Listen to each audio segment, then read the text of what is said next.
our week 10 video. Once again, we will be doing the same pattern as we have before, which is I will hopefully be able to embed the video in the PowerPoint.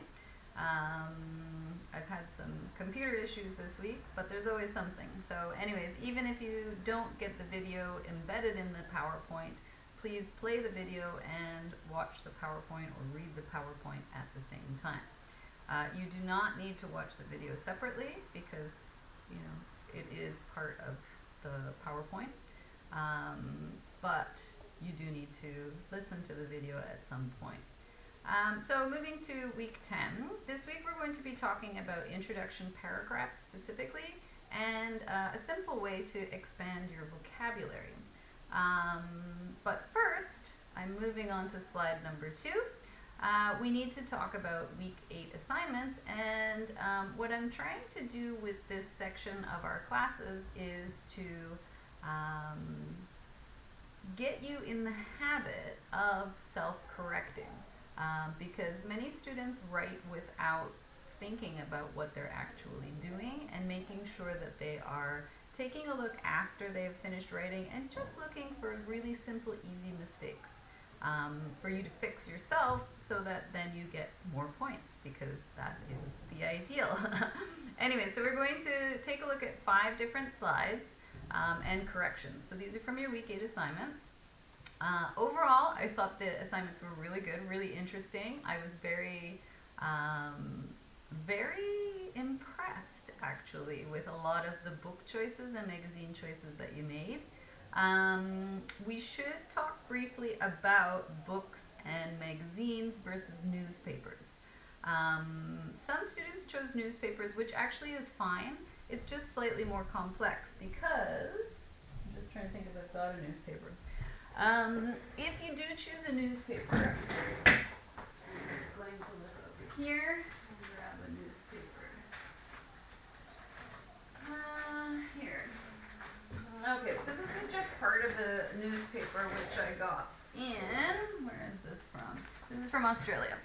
So if you choose a newspaper, you know, newspapers, for example, some people chose the New York Times, which is a fantastic paper, but again, you need to choose one article. The whole newspaper has a lot of information and many different writers in the newspaper, which is why I didn't choose a newspaper, because this is just an introduction to the idea of citations. So the reason why we chose a book or a magazine is because there's just one author. Or in the case of a magazine, it's they have fewer articles because they're usually published much more infrequently. But anyways, so I did have a student who was worried because she couldn't find the author. So if you chose a magazine or you chose a newspaper, essentially each article in a newspaper or magazine has its own author. And what you need to do is basically look, usually it's written below the main title. So if you look below the main title, you'll see the author's name, and it's written, of course, English style, which means it's the given name first, family name second. But anyways, you know, same as always, if you have any questions and you're not sure, contact me. Moving on to slide number 3. So this is the first one from your week 8 assignment. So how can we improve this? So I'm going to ask you to pause the video and take a look. But we're going to read through this together first to make sure it's clear. Number 1, one of the biggest issues was that, if you remember, the assignment was for you to interview a partner about why they chose their book or article. But many students, instead of interviewing their partner, because the focus was supposed to be why your partner wanted that book, why they chose that book. So the focus was your partner, but many students actually focused on the book itself and told me about the book. Although it's true, this is more of a book report, which is basically a summary of what the book is about. That's not what I was looking for. What I'm trying to do is I'm trying to use English for you to produce your own English. That's what I'm trying to do. So the first point is you interview someone, you speak to somebody, and you should be interviewing in English as much as possible. It's good practice. But you were supposed to find out why your partner liked the book. And it wasn't that the partner had to recommend it to you, it was just their opinion of the book. Anyways, number 2 is that the conclusion was supposed to be about your partner, not about you. I had a lot of students who ended the paragraph with I. The focus again for this paragraph was your partner, not you. So what you should be doing at the end is returning once more to who your partner was and why they chose the book generally. Number 3, again, this is the same idea. The introduction and the conclusion have the same topic. It's your partner and your partner's book. So I think you really need to focus on the topics, but I'm sure you're quite busy, so maybe it's a little difficult for you now. Anyways, do your best. Number 4 was that many students actually included their interview. I don't need the interview. What I need you to do is to take what you learned from the interview and tell me about the interview. What happened in the interview in good, clear English sentences. So it's unnecessary to actually give me the interview because you should be able to take the information you found interesting and you think is useful and put it in nice, clear sentences for me to read. 5th and finally for this slide, many students, I'm not sure why, many students wrote 2 sentences and then put a space, and then wrote 2 sentences and then put a space, and wrote 2 sentences and put a space. This is not a paragraph. It's 2 sentences and then a space, which is why I'm using this language. So please don't write like that. If you're not sure about a paragraph block shape, I'm going to show you in the next slide. So let's take a look. We'll just go straight through. Look at slide number 4. So these are the first major corrections that I felt were the most important from your week 8 assignments. Number 1, the focus is your partner, not you. Although you're doing the interview, what I'm trying to do here is to encourage very high level use of English, because one of the highest levels to attain is using the third person singular, third person, he likes, she likes. Of course, we're using past tense, so we're getting less of that, but the idea anyways is that we're practicing writing about somebody else. Number 2, please don't include the interview. I don't need your questions and answers because you're going to take them and put them in the paragraph, so I don't need them separately. It's the same information, essentially. And number 3 is don't forget about this paragraph shape. Now the 2 points here are number 1, you indent. Number 2, it's all together. There is no space between any of the sentences. And number 3, you'll notice on the right hand side also there's a line. So it should look like a block with a space at the start. Moving now to slide number 5. So slide number 5. Slide number 5 is week 8 assignments. Number 2, how can we improve? So what I'd like you to do is pause and see if you can figure out how to improve this. Okay, I'm going to continue. So moving on to slide number 6. The first point that I want to make is about the differences between languages, because the same for how we use perhaps grammar and certain ways to describe things are slightly different depending on our language. Also, what's important is that we have these differences in style. Okay, so just the same way as like English names and Korean names they're just written differently. Titles are also written differently, apparently, in English and Korean. So Korean style, I've noticed that a lot of students write these sort of insert arrowheads beside the title. And this seems to be what your teachers have taught you beforehand. So in Korean, that's great if that's what your teachers have asked you for. But in English, we don't use them. In English, capital letters are perfect, and when you put them in the center, we know that's your title. If you really want to be, you know, especially, um, you know, you could underline it if you want to. But really, all you need is capital letters in English. It just goes to show that that is, and the center, it's going to be in the center. Anyways, moving on. So in the first case, we saw that we had the first he read a book called Gary Paulson's Hatchet. That means the entire title is Gary Paulson's Hatchet. Those 3 words are the title, and actually that's not true. So what we want to do is we want to include who wrote it, so we say by Gary Paulson, and the book name. So we've got Hatchet with a capital H, but we don't need the quotation marks. Number 2, the most important point, I think, was capital letters. Still a lot of students are using small letters in their titles, but you need to.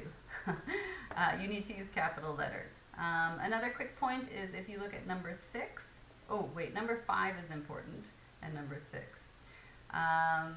Number 5 is an interview to friends book. So remember that interview is our verb, right? So if you interview a book is an object, right? So if I interview a book, I'm not going to get answers. So we need to think about we're thinking about the book. So the interview is about the book. So number 5, I changed it to an interview about a friend's book. And what was the other one? Number 6. Number 6, we had a period, a jump. And remember, in a title, we don't use jumps. There's no need. Okay, moving on now to slide number 7. So this is week 8 assignments, but this is the 3rd step. We have 5 total.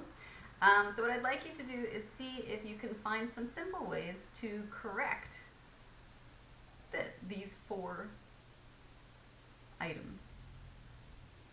So pause the video and have a go. Okay, I'm going to move on to the corrections on slide number 8. So if we look at slide number 8, you can see that the first 2 were simple corrections because we were missing an article. A Nobel Prize winner is still a winner, so we have many winners of many different things, and here this particular author was a Nobel Prize winner. Charles Dickens is just one author. He's that one particular person.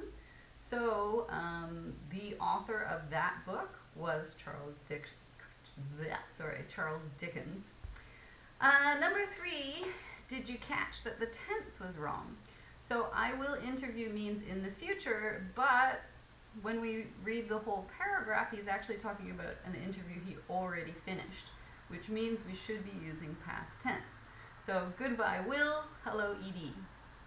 Also remember that, I don't know who you interviewed. So although you can say him and my friend and my classmate, actually the first step is the person's name, okay? If you are perhaps shy about using their name, I can't see why you would be, because I probably, or maybe I don't know who they are. But you shouldn't worry about that. Giving someone's name is a good thing. You know their name. So anyways, I interviewed my friend, comma, and then you give the person's name, but remember we need the given name first, family name second, and then another comma. So we just insert that part. That's what we put the 2 commas in for. About the book he read. So my friend is a middle school friend. We got friend again. We don't need that either. So I noticed a lot of repetition, and I wasn't quite sure why.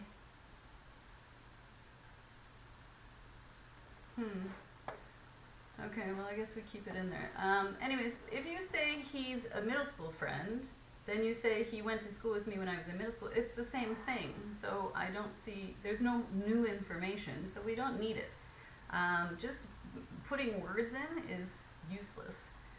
What we want is the information, right? That's the purpose of us using language. Number 4 is the student talked about the person's choice of books. but actually Time is a magazine, so remember to make sure that whatever noun you're using is actually matching with what it was that your partner chose. Okay, you're doing well so far. Moving on to slide number 9.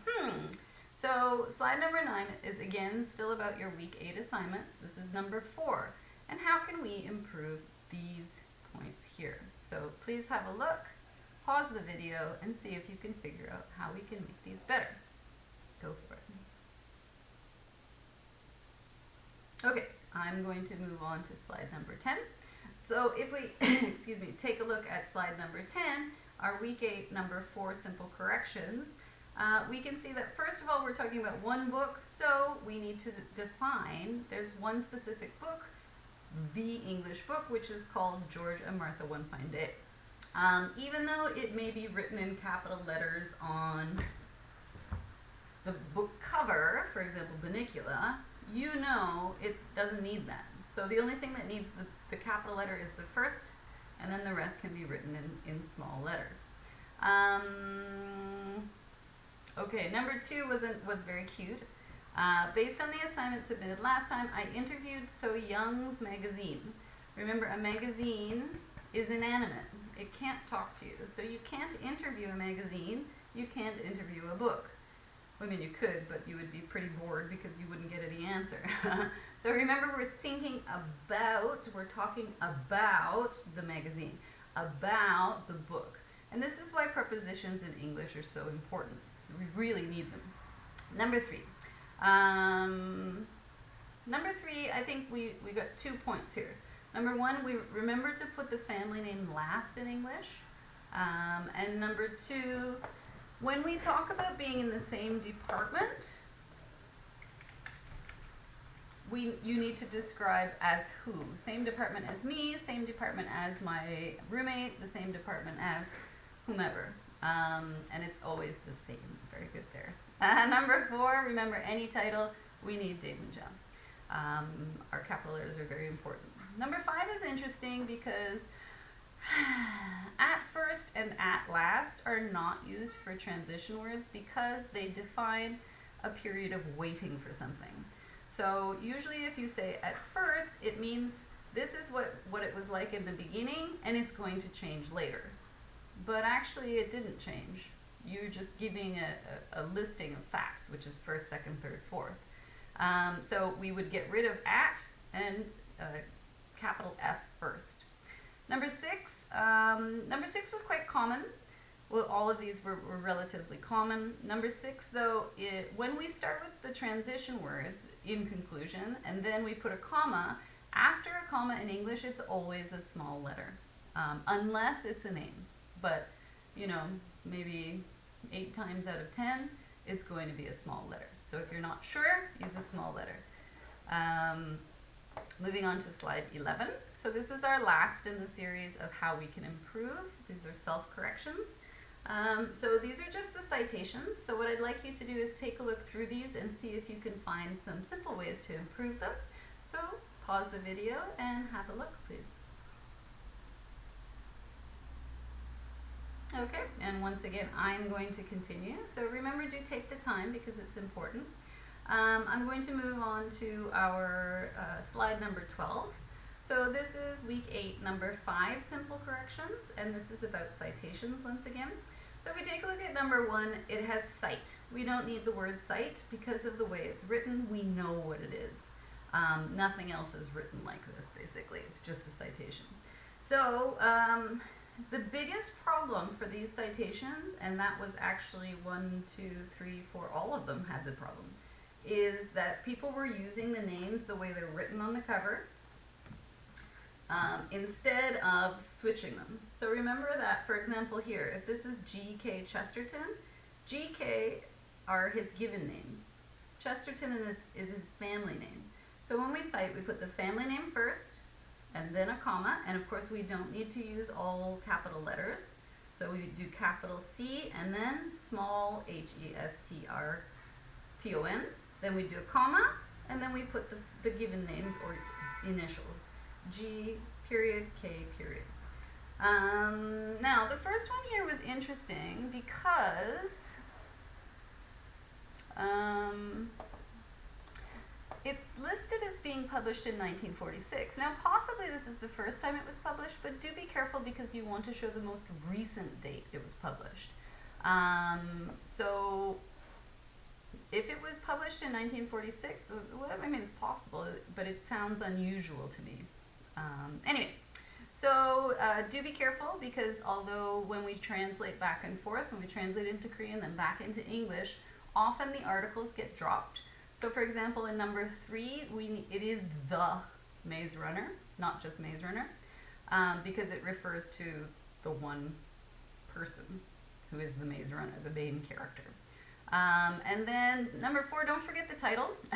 The title is important. That's probably one of the most important points when you're citing. And then number 5, make sure that you include the English words if it is part of the title. So, and the should be present. Right, moving on now to slide number 13. We're getting into the main week 10 topics. So the first topic I'd like to discuss is introduction paragraphs. So we're moving from paragraphs into essays, which are a bigger piece of writing.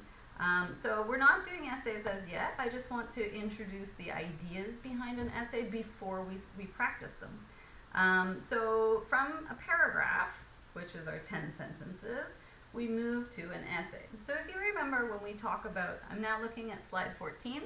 So I'm going to start on the left side with our sandwich here. Now maybe you don't like sandwiches. This is just an example. You could do it with something else. It's no problem.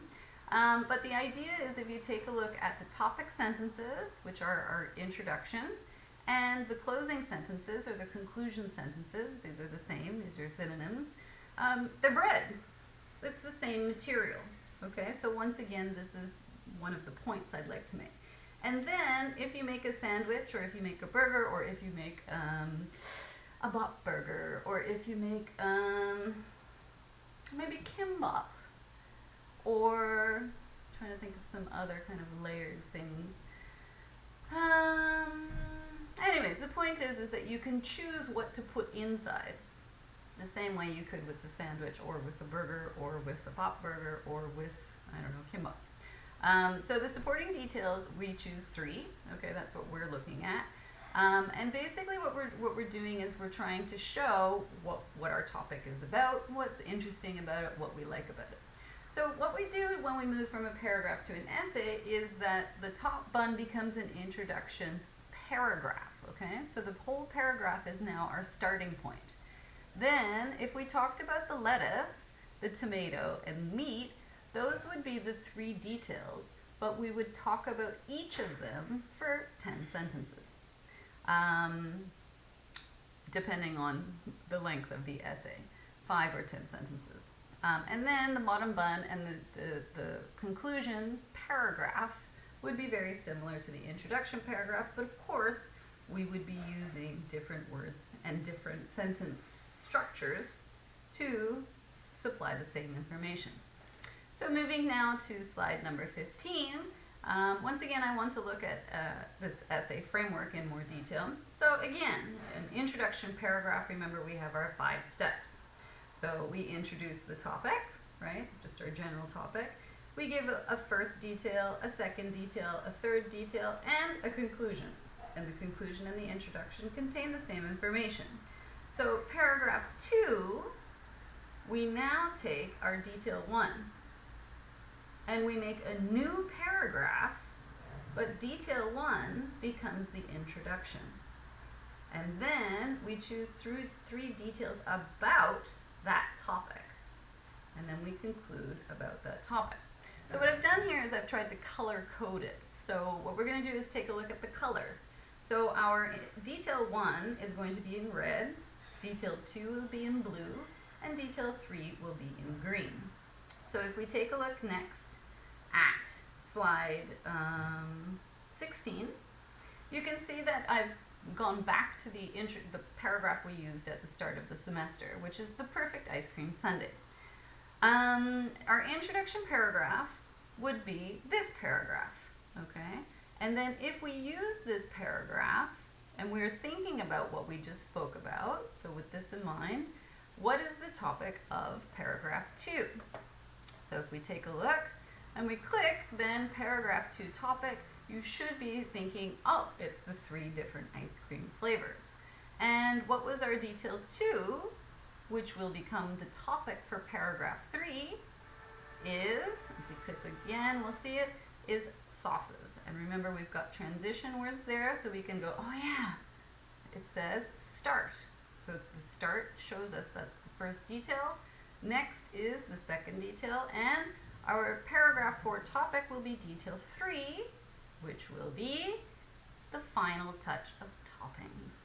Okay, so then each of the following paragraphs would use these as their topic.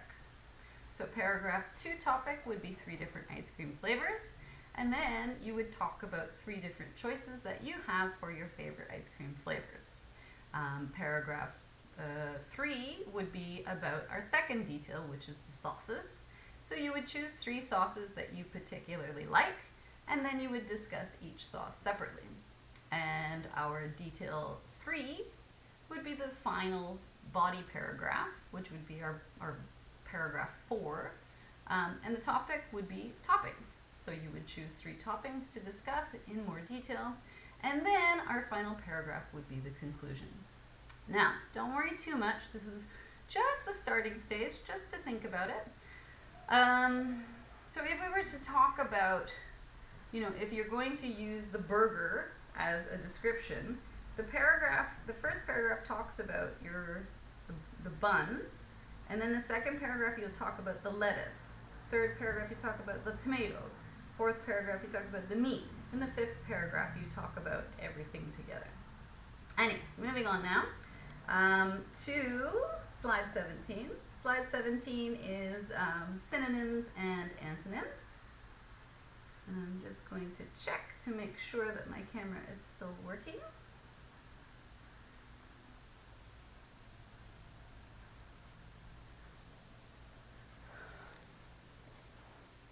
Oh, thank goodness, I thought I lost it.